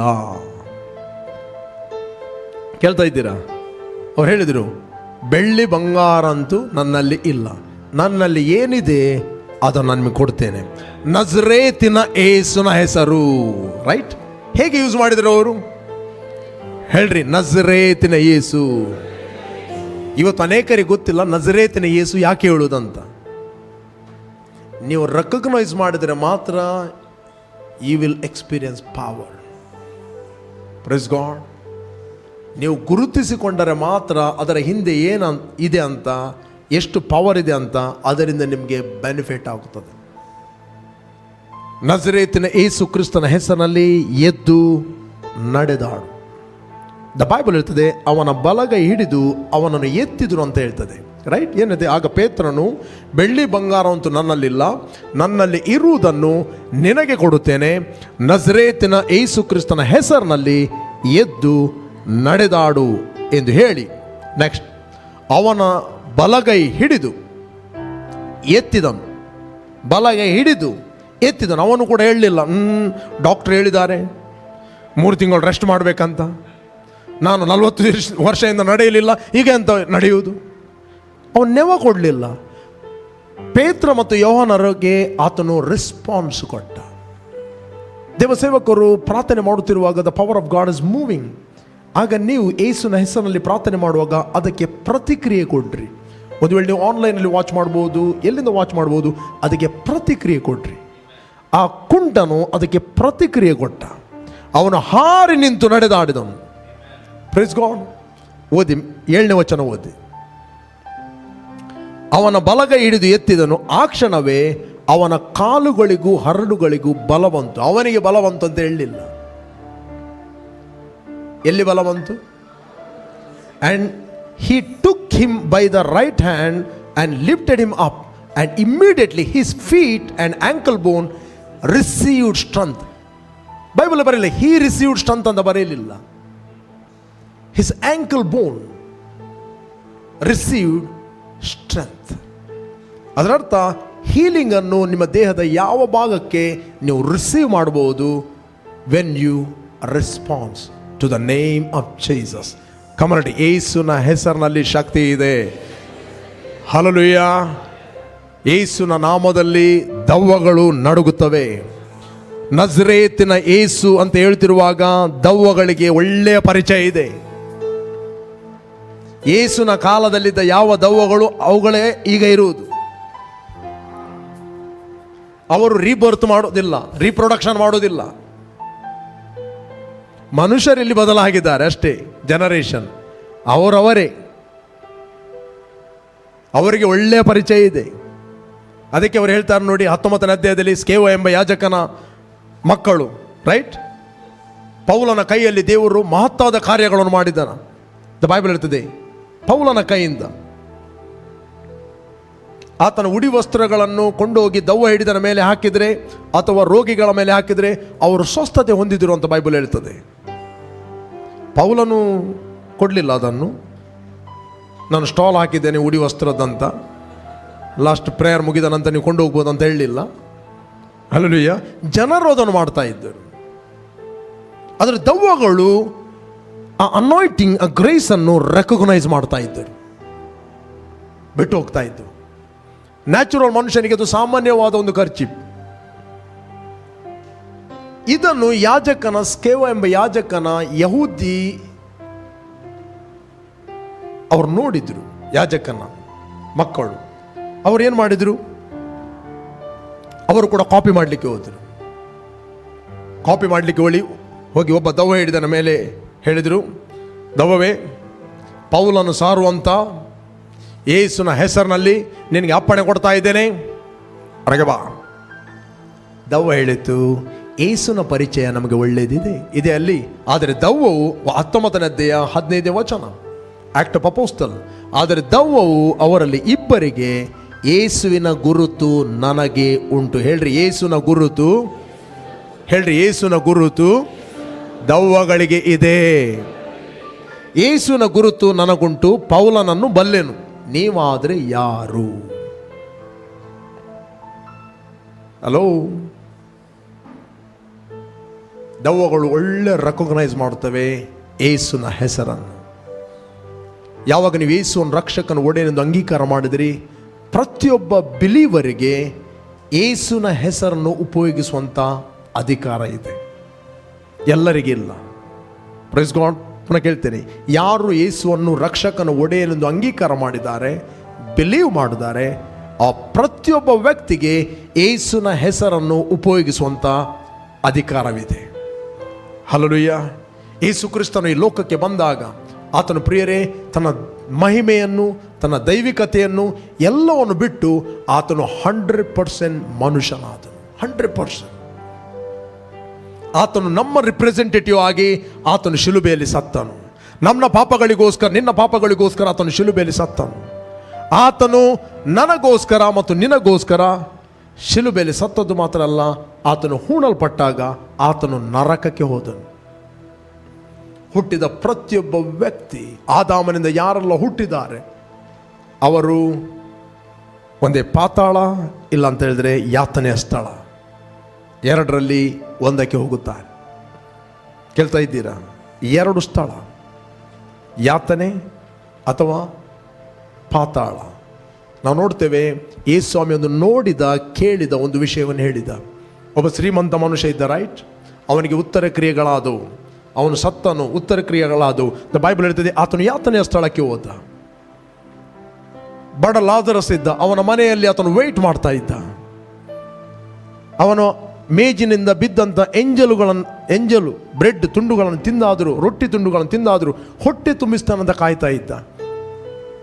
ದ ಬೈಬಲ್ ಅವನು ಕೂಡ ಸತ್ತ. ದೇವದೂತರು ಎಸ್ಕೋರ್ಟ್ ಮಾಡಿಕೊಂಡು ಹೋಗಿ ಅವನಿಗೆ ಅಬ್ರಾಮನ ಎದೆಗೆ ಒದಗಿಸಿದರು. ಹಲೋ, ಹೆಲ್ಲಿನಲ್ಲಿ ಅವನಿಗೆ ರೆಕಗ್ನೈಸ್ ಆಗ್ತಾ ಇದೆ. ಅಬ್ರಹಾಮನನ್ನು ಕರೆಕ್ಟ್ ಆತನು ಪರಿಚಯ ಮಾಡ್ತಾ ಇದ್ದಾನೆ. ಅಬ್ರಹಾಮನನ್ನು ಆತನು ಫಿಸಿಕಲಿ ನೋಡಲಿಲ್ಲ. ಅಬ್ರಹಾಮನನ್ನು ಆತನು ಶಾರೀರಿಕವಾಗಿ ನೋಡಲಿಲ್ಲ. ಅಬ್ರಹಾಮನನ್ನು ನೋಡಬೇಕಾದ್ರೆ ಸತ್ಯವೇದದಲ್ಲಿ ಅವನು ನೋಡಬೇಕು. Praise God. ಆದರೆ ಯಾವಾಗ ಅವನು ಯಾತನೆಯ ಸ್ಥಳಕ್ಕೆ ಹೋದ, ಇಮ್ಮಿಡಿಯೇಟ್ಲಿ ಆತನಲ್ಲಿ ಪರಿಚಯ ಮಾಡಿಕೊಳ್ತಾ ಇದ್ದಾನೆ. ಯಾರದ್ದು? ಅಬ್ರಾಮ್ ತಂದೆ ನನ್ನ ಮೇಲೆ ಕರುಣೆ ಇಡು. ಅವರ ಮಾತು ಕೂಡ ಕೇಳ್ತಾ ಇದೆ. ಒಬ್ಬರಿಗೊಬ್ಬರು ಮಾತಾಡ್ತಾ ಇದ್ದಾರೆ. Hell is real place, heaven is so real. ಕೇಳ್ತಾ ಇದ್ದೀರಾ? Hell is so real, heaven is so real. ಇಬ್ಬರು ಕೂಡ ಮಾತಾಡ್ತಾ ಇದ್ದಾರೆ. ಅವನು ಅಲ್ಲಿ ಕೂಡ ಒಂದು ಅವನ ಮೆಂಟಾಲಿಟಿ ಬಿಡುವುದಿಲ್ಲ ನೋಡಿ. ಹಲ್ಲಿನಲ್ಲಿ ನಾನಿಲ್ಲಿ ಉರಿಯಲ್ಲಿ ಸಾಯ್ತಾ ಇದ್ದೇನೆ, ನನ್ನ ನಾಲಿಗೆಯನ್ನು ತಣ್ಣ ಮಾಡಲಿಕ್ಕೆ ದಯವಿಟ್ಟು ಆ ಲಾಜರಸನಾದರೂ ಇಲ್ಲಿ ಕಳಿಸು ಅಂತ. ಒಮ್ಮೆ ಬಡ ಮನುಷ್ಯನನ್ನು ಹೇಗೆ ತಾಸಾರ ಮಾಡ್ತಾನೆ ನೋಡಿ. ಬುಟ್ಟಿ ಚಾಕರಿ ಮಾಡುವುದಂತ. ನರಕಕ್ಕೆ ಹೋದರೂ ಕೂಡ ಈ ಬುಟ್ಟಿ ಚಾಕರಿ ಮೆಂಟಾಲಿಟಿ ಹೋಗಲಿಲ್ಲ. ಲಾಜರಸನ್ನು ಕಳಿಸು ಅಂತ ಹೇಳ್ತಾನೆ.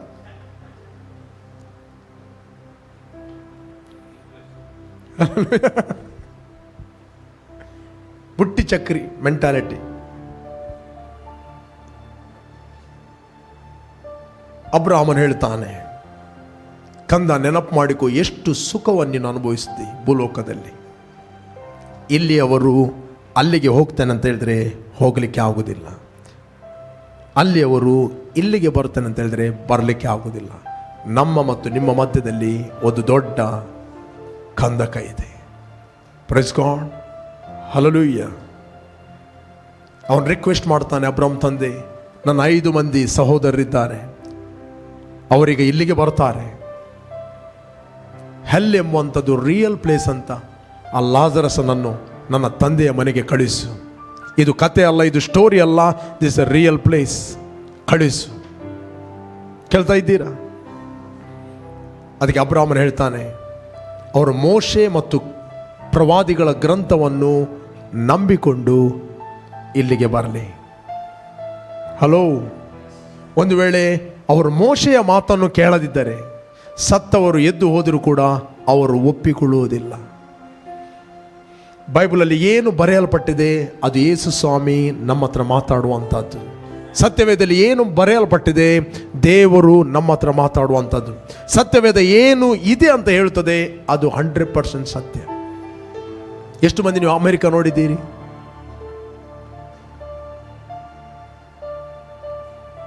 ಬ್ರದರ್ ರೋಷನ್ ಜತ್ತನವನ್ನು ಬಿಟ್ಟು ಇಲ್ಲಿ ಅಮೆರಿಕಕ್ಕೆ ಹೋಗಿ ಬಂದವರು ಯಾರಿದ್ದಾರೆ ನೋಡಿ? ಅಲ್ಲಿದ್ದಾರೆ.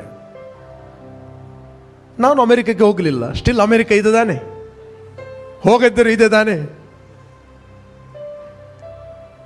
ಅದೇ ರೀತಿ ನರಕ ಕೂಡ ಇದೆ, ಪರಲೋಕ ಕೂಡ ಇದೆ. ಯೇಸು ಕ್ರಿಸ್ತನು ನಮ್ಮ ರಿಪ್ರೆಸೆಂಟೇಟಿವ್ ಆಗಿ ಆತನು ನರಕಕ್ಕೆ ಹೋದನು. ದ ಬೈಬಲ್ ಹೇಳ್ತದೆ, ಆತನು ನಮ್ಮ ನಿಮಿತ್ತವಾಗಿ ಪಾಪವಾದನು, ನಮ್ಮನ್ನು ನೀತಿವಂತನಾಗಿ ಮಾಡುವುದಕ್ಕೋಸ್ಕರ. ನಮ್ಮ ಪರವಾಗಿ ಆತನು ನರಕಕ್ಕೆ ಹೋದ. ನರಕದಲ್ಲಿ ಎಲ್ಲ ಡಿಮನ್ಸ್ಗಳು ಅವನು ಕವರ್ ಮಾಡಿದವು. ಹಲೋ, ಆದರೆ ಅವನ ಯಜ್ಞ ಪರಲೋಕದಲ್ಲಿ ಆಕ್ಸೆಪ್ಟ್ ಆಗಿದೆ. ಇಮಿಡಿಯೇಟ್ಲಿ ದುರಾತ್ಮಗಳು ಚದುರಿಸಲ್ಪಟ್ಟವು. ಆತನು ಪಾಪ ಎಂಬ ಕೋಟನ್ನು ಧರಿಸಿಕೊಂಡು ಹೋಗಿದ್ದ. ಆತನು ಪಾಪಿ ಅಲ್ಲ, ಆತನು ಪಾಪವಾದನು. ಹಲ್ಲೆಲೂಯಾ. ಹಳೆ ಒಡಂಬಡಿಕೆ ಎಲ್ಲ ಭಕ್ತರು ಯಾರೆಲ್ಲ ಯೇಸುಗೋಸ್ಕರ ವೇಟ್ ಮಾಡ್ತಾ ಇದ್ರು, ಅಬ್ರಾಮ್, ಇಸಾಕ್, ಯಾಕೋಬ, ಇವರೆಲ್ಲರೂ ಕ್ರಿಸ್ತನೊಡನೆ ಎದ್ದು ಬಂದರು. ದ ಬೈಬಲ್ ಹೇಳ್ತದೆ, ಆತನು ಪ್ರಾಣವನ್ನು ಬಿಟ್ಟಾಗ ಬೈಬಲ್ ಹೇಳ್ತದೆ, ದೇವಾಲಯದ ಪರದೆಯು ಮೇಲಿನಿಂದ ಕೆಳಗೆ ಹರಿಯಿತು. It is finish. ಸಮಾಧಿಗಳು ತೆರೆಯಲ್ಪಟ್ಟವು. ನಿದ್ದೆ ಹೋಗಿದ್ದ ಅನೇಕ ಭಕ್ತರ ದೇಹಗಳು ಸಮಾಧಿಗಳಿಂದ ಹೊರಗೆ ಬಂದವು. ದ ಬೈಬಲ್ ಹೇಳ್ತದೆ, ಪರಿಶುದ್ಧ ಪಟ್ಟಣದಲ್ಲಿ ಅನೇಕರಿಗೆ ಕಾಣಿಸಲ್ಪಟ್ಟವು. ಇವತ್ತು ಯೇಸು ಕ್ರಿಸ್ತನು ಮಾಡಿ ಮುಗಿಸಿದ ಕೆಲಸವನ್ನು ನಂಬಿದರೆ ನಾವು ಕ್ರಿಸ್ತನೊಡನೆ ಸತ್ತಿದ್ದೇವೆ, ನಾವು ಕ್ರಿಸ್ತನೊಡನೆ ನರಕಕ್ಕೆ ಹೋಗಿದ್ದೇವೆ, ನಾವು ಕ್ರಿಸ್ತನೊಡನೆ ಎದ್ದು ಬಂದಿದ್ದೇವೆ. ದ ಬೈಬಲ್ ಹೇಳ್ತದೆ, ನನ್ನ ಮಾತುಗಳನ್ನು ಕೇಳಿ ನನ್ನನ್ನು ಕಳಿಸ್ತಾತ ನಂಬುವವನು ಅವನು ನಿತ್ಯ ಜೀವವನ್ನು ಹೊಂದಿದ್ದಾನೆ, ಅವನು ತೀರ್ಪಿಗೆ ಗುರಿ ಆಗುವುದಿಲ್ಲ, ಅವನು ಮರಣದಿಂದ ಪಾರಾಗಿ ಜೀವಕ್ಕೆ ಸೇರಿದ್ದಾನೆ. ಹಲ್ಲೆಲೂಯಾ. ಯೇಸು ಕ್ರಿಸ್ತನು ಮಾಡಿ ಮುಗಿಸಿದ ಕೆಲಸವನ್ನು ನೀವು ನಂಬಿದಾಗ ದ ಬೈಬಲ್ ಹೇಳ್ತದೆ, ನೀನು ನರಕಕ್ಕೆ ಹೋಗುವುದಿಲ್ಲ, ನಿನ್ನ ಬದಲು ಯೇಸು ಸ್ವಾಮಿ ಹೋಗಿ ನರಕದಿಂದ ಎದ್ದು ಬಂದಿದ್ದಾನೆ. ಹಳೆ ಒಡಂಬಡಿಕೆಯಲ್ಲಿ ನರಕಕ್ಕೆ ಹೋದ ಯಾವ ವ್ಯಕ್ತಿ ಕೂಡ ರಿಟರ್ನ್ ಬರುವುದಿಲ್ಲ, ಯಾರು ರಿಟರ್ನ್ ಬರುವುದಿಲ್ಲ. ಆದರೆ ರಿಟರ್ನ್ ಬಂದವನು ಒಬ್ಬನು, ಆತನು ಯೇಸು ಕ್ರಿಸ್ತನು. ಯಾಕೆ ರಿಟರ್ನ್ ಬಂದ? ಕೇವಲ ರಿಟರ್ನ್ ಬಂದವನು ಮಾತ್ರ ಅಲ್ಲ, ಅವನಿಗೋಸ್ಕರ ಯಾರೆಲ್ಲ ವೆಯ್ಟ್ ಮಾಡ್ತಾ ಇದ್ದರು ಅವನೆಲ್ಲರೂ ಸೆರೆ ಹಿಡಿಕೊಂಡು ಕರ್ಕೊಂಡು ಬಂದ. What A privilege. ಹಲ್ಲೆಲೂಯಾ. ಹೇಳ್ರಿ, ನಾವು ನರಕಕ್ಕೆ ಹೋಗುವುದಿಲ್ಲ, ನಾವು ಪರಲೋಕಕ್ಕೆ ಹೋಗ್ತೇವೆ. ಯಾವನಾದರೂ ಒಂದು ವೇಳೆ ಯೇಸುವನ್ನು ನಂಬುವುದಾದರೆ ಅವನು ನರಕಕ್ಕೆ ಹೋಗುವುದಿಲ್ಲ, ಅವನು ಪರಲೋಕಕ್ಕೆ ಹೋಗುತ್ತಾನೆ. ಅವನು ಮರಣದಿಂದ ಪಾರಾಗಿ ಜೀವಕ್ಕೆ ಸೇರಿದ್ದಾನೆ, ಅವನು ಮರಣದಿಂದ ಪಾರಾಗಿ ಮಹಿಮೆಗೆ ಸೇರಿದ್ದಾನೆ. Hallelujah. Believe the name of Jesus. ಯೇಸುವಿನ ಹೆಸರನ್ನು ನಂಬಿರಿ, ಆತನು ಮಾಡಿದ ಫಿನಿಶ್ ವರ್ಕ್ ಅನ್ನು ನಂಬಿರಿ. 2ನೇ ಅಧ್ಯಾಯ 25ನೇ ವಚನ ಓದಿರಿ. ಆಕ್ಟ್ ಆಫ್ ಅಪೋಸ್ಟಲ್ 2ನೇ ಅಧ್ಯಾಯ 25ನೇ ವಚನ. ಆತನ ವಿಷಯದಲ್ಲಿ ದಾವೀದನು, ಕರ್ತನು ಯಾವಾಗಲೂ ನನ್ನ ಎದುರಿನಲ್ಲಿ ಇರುವುದನ್ನು ನೋಡುತ್ತಿದ್ದೇನು, ನಾನು ಕದಲದಂತೆ ಆತನು ನನ್ನ ಬಲಗಡೆಯಲ್ಲಿಯೇ ಇದ್ದಾನೆ, ಆದ ಕಾರಣ ನನ್ನ ಹೃದಯವು ಹರ್ಷಿಸಿತು. ಮೇಲೆ ಓದಿ 23ರಲ್ಲಿ. ಆ ಯೇಸು ದೇವರ ಸ್ಥಿರ ಸಂಕಲ್ಪಕ್ಕೂ ಭವಿಷ್ಯದ ಜ್ಞಾನಕ್ಕೂ ಅನುಸಾರವಾಗಿ ಒಪ್ಪಿಸಲ್ಪಟ್ಟಿರಲು ನೀವು ಅನ್ಯ ಜನರ ಕೈಯಿಂದ ಆತನನ್ನು ಶಿಲುಬೆಗೆ ಹಾಕಿಸಿ ಕೊಂದಿರಿ. ಆತನನ್ನು ದೇವರು ಮರಣ ವೇದನೆಗಳಿಂದ ಬಿಡಿಸಿ ಎಬ್ಬಿಸಿದನು, ಯಾಕಂದರೆ ಮರಣವು ಆತನನ್ನು ಹಿಡಿದುಕೊಂಡಿರುವುದು ಅಸಾಧ್ಯವಾಗಿತ್ತು. ಮರಣವು ಆತನನ್ನು ಹಿಡಿದುಕೊಂಡಿರುವುದು ಅಸಾಧ್ಯವಾಗಿತ್ತು. ಮರಣ ಅಂದ್ರೆ ಯಾರು? ಸೈತಾನ. ಯಾವ ವ್ಯಕ್ತಿ ನರಕಕ್ಕೆ ಹೋದ ಅಂತ ಹೇಳಿದ್ರೆ ಅವನನ್ನು ಮರಣ ಹಿಡಿತದೆ. ಮರಣ ಅಂದ್ರೆ ಸೈತಾನ ಹಿಡಿತಾನೆ, ನೀನಿಲ್ಲೇ ಇನ್ನು ಅಂತ. ಆದರೆ ಯೇಸು ಸ್ವಾಮಿ ಯಾವಾಗ ಹೋದ, ಮರಣವು ಆತನನ್ನು ಹಿಡಿಯುವಂಥದ್ದು ಅಸಾಧ್ಯವಾಗಿತ್ತು. Praise God. ಆತನು ಮರಣದಿಂದ ಎದ್ದು ಬಂದಾನೆ. ಹೇಳ್ರಿ, ಮರಣವು ಇನ್ನು ಮುಂದೆ ನನ್ನನ್ನು ಆಳುವುದಿಲ್ಲ. ಕೆಲವರು ಮರಣ ಅಂದರೆ ಕೇವಲ ಗುರಿಗೆ ಹೋಗುದು, ಅದು ಮಾತ್ರ ಆಲೋಚಿಸ್ತಾರೆ. ಮರಣ ಅಂದರೆ ಸೈತಾನ. ಇದೇ ಬೈಬಲಲ್ಲಿ ಓದಿರಿ, 2ನೇ ಅಧ್ಯಾಯ 14ನೇ ವಚನ, ಹಿಬ್ರೂಸ್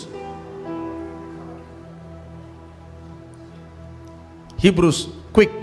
ಇದಲ್ಲದೆ 2:14, ಇದಲ್ಲದೆ ಮಕ್ಕಳು ರಕ್ತ ಮಾಂಸಧಾರಿಗಳಾಗಿರುವುದರಿಂದ ಆತನು ಅವರಂತೆಯೇ ಆದನು, ತನ್ನ ಮರಣದಿಂದಲೇ ಮರಣಾಧಿಕಾರಿಯನ್ನು ಅಂದರೆ ಸೈತಾನನ್ನು ಅಡಗಿಸಿ ಬಿಡುವುದಕ್ಕೆ, ಮರಣ ಭಯದ ದೆಸೆಯಿಂದ ತಮ್ಮ ಜೀವಮಾನದಲ್ಲೆಲ್ಲ ದಾಸತ್ವದೊಳಗಿದ್ದವರನ್ನು ಬಿಡಿಸುವುದಕ್ಕೂ ಅವರಂತೆ ರಕ್ತ ಮಾಂಸಧಾರಿಯಾದನು. Praise God.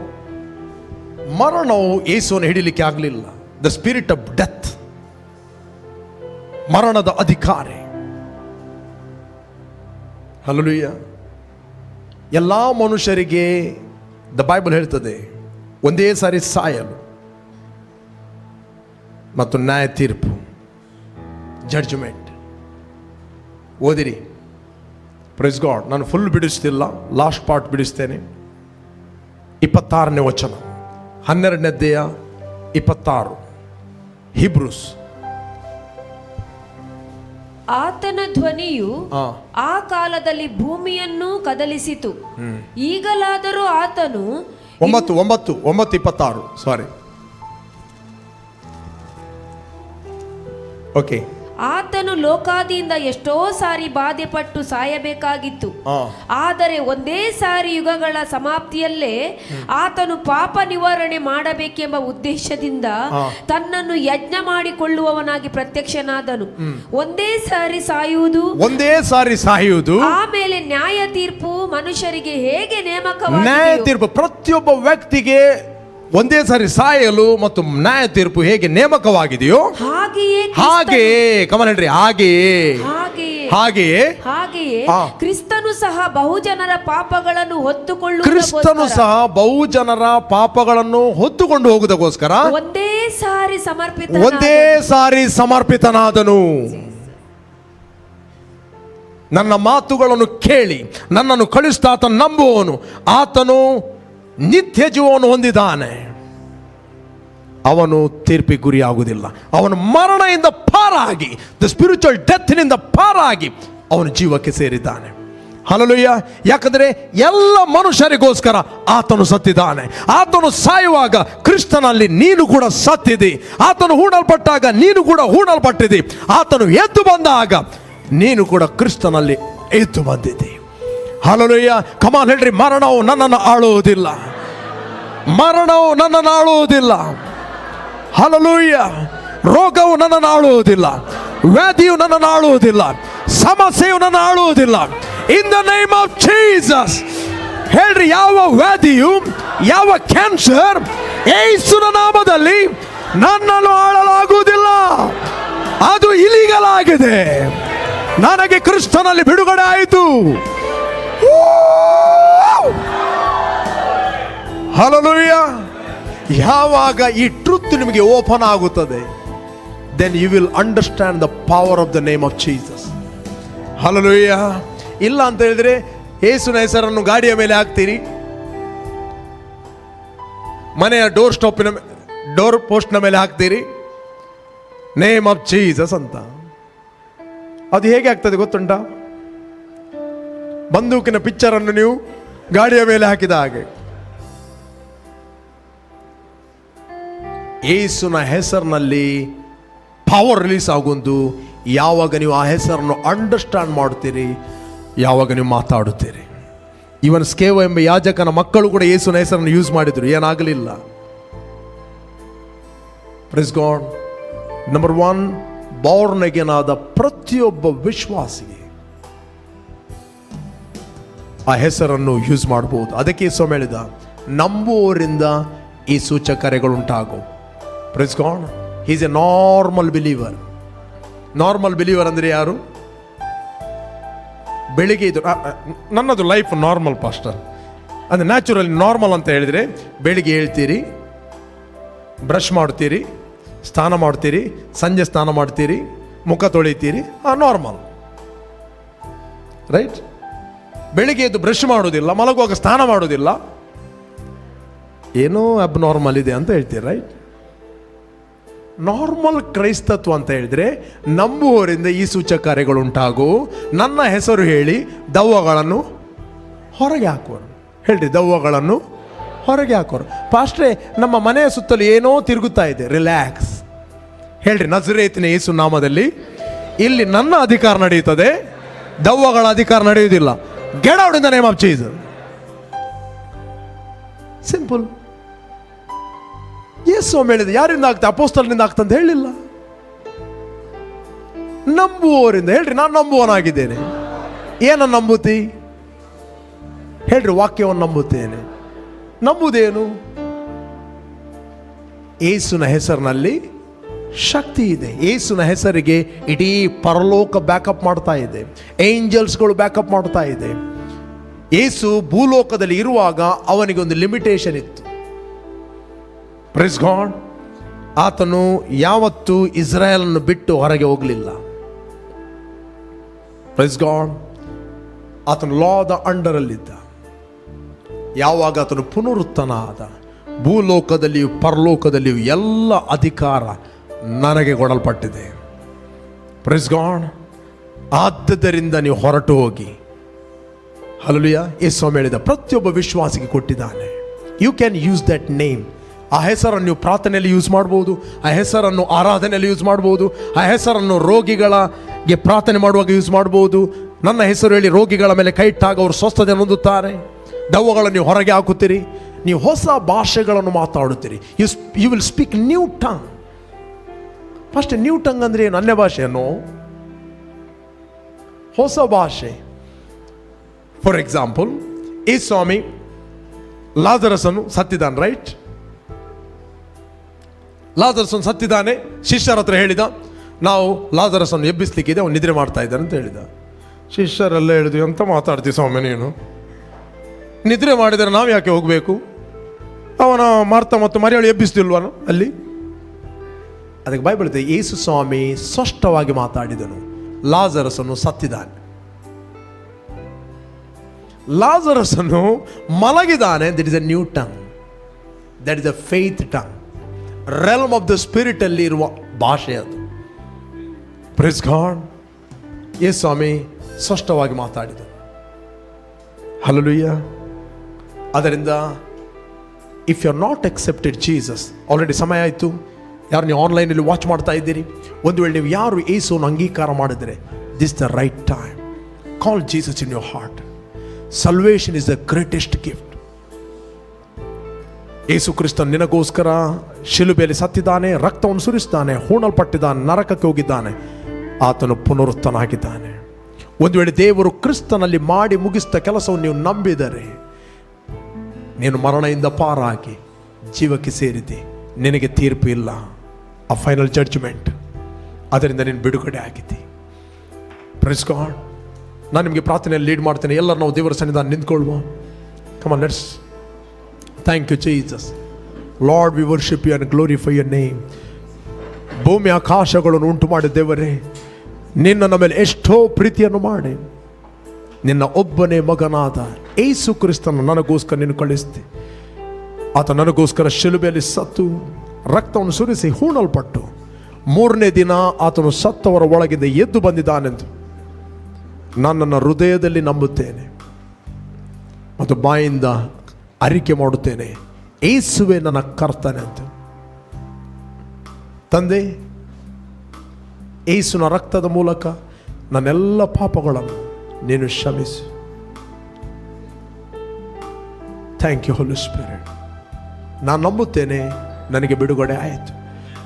ನಾನು ನಂಬುತ್ತೇನೆ ನೀನು ವಾಗ್ದಾನ ಮಾಡಿದ ಪವಿತ್ರಾತ್ಮನನ್ನು ನನ್ನ ನಂಬಿಕೆಯ ಮೂಲಕ ಸ್ವೀಕರಿಸ್ತೇನೆ. Fill me with the Holy Spirit of God. Fill me with the Holy Spirit. Thank you Jesus.